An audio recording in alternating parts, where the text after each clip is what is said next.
One of the biggest mistakes that I see people make when they get into fragrance is only chasing the hype and trying out fragrances that creators recommend. A creator is basing their recommendations off their own taste, not yours. So when you go to Louis Vuitton to try out Pacific Chill or Imagination or whatever your favorite creator recommends, do yourself a favor, spend some time and sample the entire line because there may be something better suited for you out there. So let's take a second and talk about 6 fragrances that I think are underappreciated and I don't see anyone on TikTok talk about, even though sometimes they're better than the hyped up fragrances.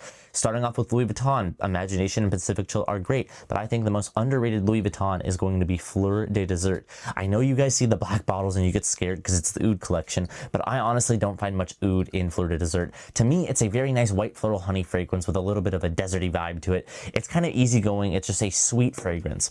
From Memo Paris, you may always hear about, like, I don't even know, Madurai, Winter Palace, like the rose one. But I think Russian Leather really deserves some more love, and it's far more wearable than you would think.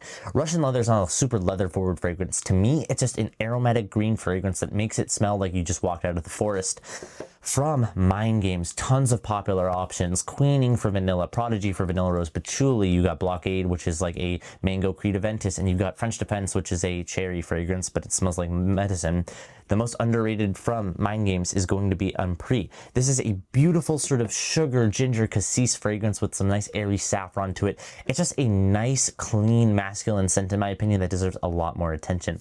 From Ex Nihilo, you're always going to hear about the Hedonist, Blue Talisman, but I really think Explicit deserves some more love. This is definitely going to be a more floral vanilla fragrance, so some of you guys out there will not enjoy this, but if you're into vanillas and you're into florals, specifically peony, this is absolutely beautiful. To me, this is Altair if it was fully made for a lady out there.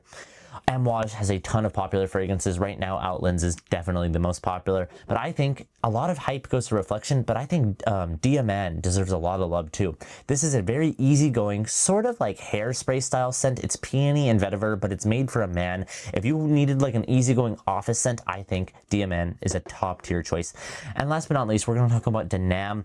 Everyone talks about Pomelo Oolong, White Rice, Sakura Snow, but I really think Spring Festival is a fragrance that deserves so much more love and attention that it gets.